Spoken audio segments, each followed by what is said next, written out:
8 divers entered the water. 4 would never surface. May 28, 1973. Mount Gambier, South Australia. A group of divers prepared to explore the shaft, a deep, water-filled sinkhole hidden in the region's porous limestone landscape.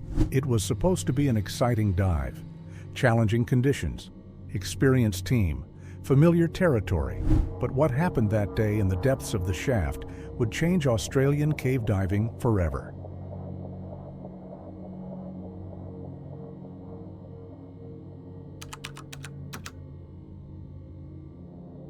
The shaft is not a place to be taken lightly. Located near Mount Gambier on South Australia's limestone coast, the shaft is a vertical sinkhole plunging into the Earth's depths. The water is cold and clear, but the cave system below is complex. Narrow passages, limited visibility in certain sections, and the depth substantial. Mount Gambier sits atop a geological wonder. The entire region is built on porous limestone carved by underground rivers and chemical erosion over millions of years. Caves, sinkholes, and underground waterways. Some are accessible from the surface, others are hidden, unexplored, waiting to be discovered. The shaft was among the more challenging areas in the region compared to others. Unlike tourist-friendly sinkholes with wide openings and shallow depths, the shaft was a technical dive. It required skill, preparation, and attention. For experienced cave divers, it was a risk worth taking. For those who entered unprepared, it was a death trap.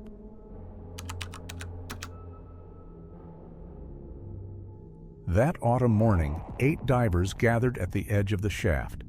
Among them were Stephen Millett and his wife Christine. The group also included Gordon Roberts and John Bockerman.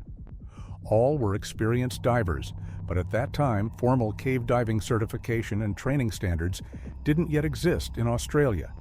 No mandatory courses, no official certifications, no standardized safety protocols.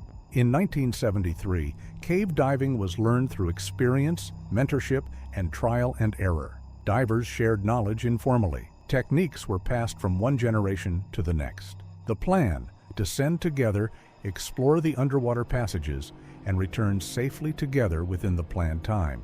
They checked their equipment, reviewed the dive plan.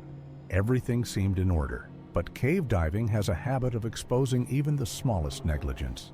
The group entered the water and began their descent. As they went deeper, limestone walls surrounded them. Initially, conditions appeared favorable. Visibility was good. The team advanced. The descent into the shaft must have been visually striking. Sunlight filtering through clear water. Limestone walls textured with centuries of mineral deposits. An environment silent except for the sound of their own breathing.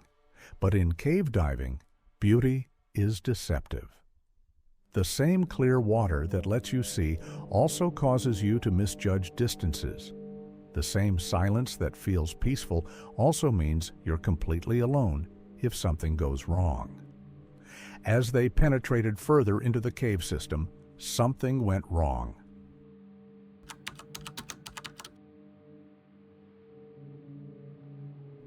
What exactly happened in the depths of the shaft may never be fully known. The surviving divers couldn't provide a complete account of events. What is known comes from the rescue operation and subsequent investigation. The surviving divers surfaced and raised the alarm when they realized the others hadn't returned. Stephen Millett, Christine Millett, Gordon Roberts, and John Bockerman did not surface. When it became clear that 4 members of the group were missing, emergency services were immediately contacted. Rescue divers were dispatched. But in 1973, cave rescue wasn't like it is today. There were no teams with specialized equipment. Response times were slower. Resources were limited. By the time experienced cave rescue divers arrived and descended into the shaft, it was already too late. The bodies of the 4 missing divers were later recovered from different areas within the cave system. All had drowned. Air sources were found to be critically low or exhausted. The recovery operation was dangerous and emotionally devastating. Divers who participated in the recovery described the scene as unforgettable. Bodies suspended in the water, equipment still attached. What had happened to cause this situation? I'll explain this in the following sections. Bringing the bodies to the surface required careful planning. The passages were narrow. Each recovery attempt took hours.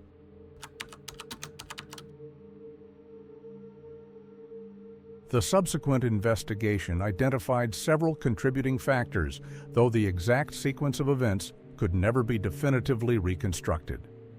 First, later analysis suggested the dive plan didn't adequately account for air consumption at the depths and distances the group intended to cover.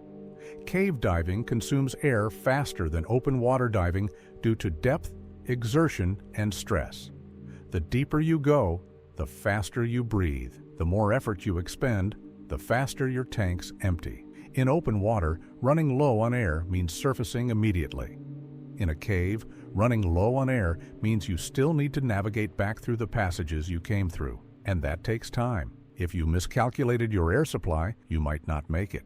Second, the use of a continuous guideline, a rope laid from the entrance to the furthest point of exploration, was either inadequate or not consistently followed. The guideline is the most critical safety equipment in cave diving.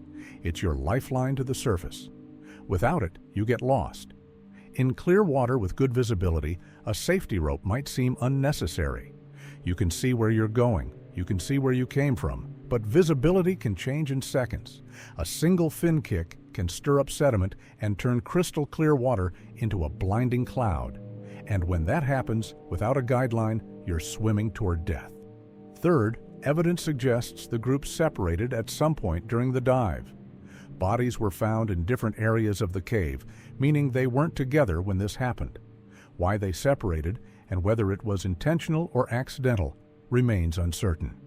In cave diving, staying together isn't just a suggestion, it's survival. If one person gets in trouble, their buddy is there to help. If one person loses the guideline, the other can find it. If one person panics, the other can provide reassurance. But if you separate, you're on your own. Fourth, at the time of the accident, there were no standardized cave diving training protocols or certification requirements in Australia. Divers learned cave diving through experience and informal mentorship, which meant safety procedures varied widely. Some divers were meticulous, some understood the risks, others underestimated them. There was no way to ensure everyone entering a cave had the knowledge and skills to do so safely.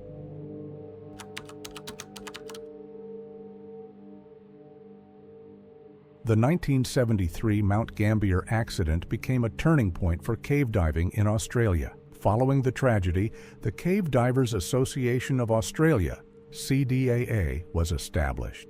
The organization implemented rigorous training standards, mandatory safety protocols, and certification requirements for anyone attempting to dive in Australia's underwater caves.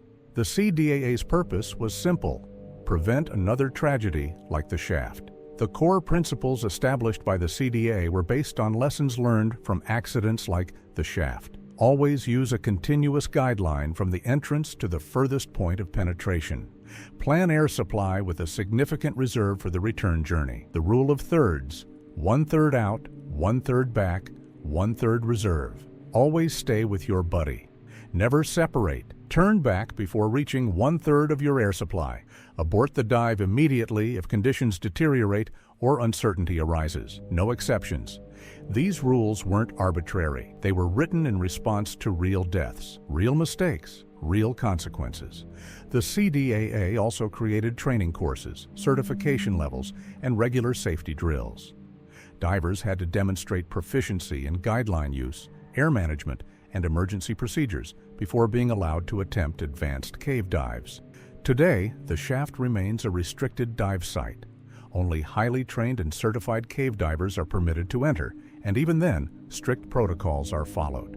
Memorials have been placed near the site, honoring the 4 lives lost on May 28, 1973, Stephen Millett, Christine Millett, Gordon Roberts, and John Bockerman. But the cave itself hasn't changed. The same cold water, the same dark passages, the same silent depths.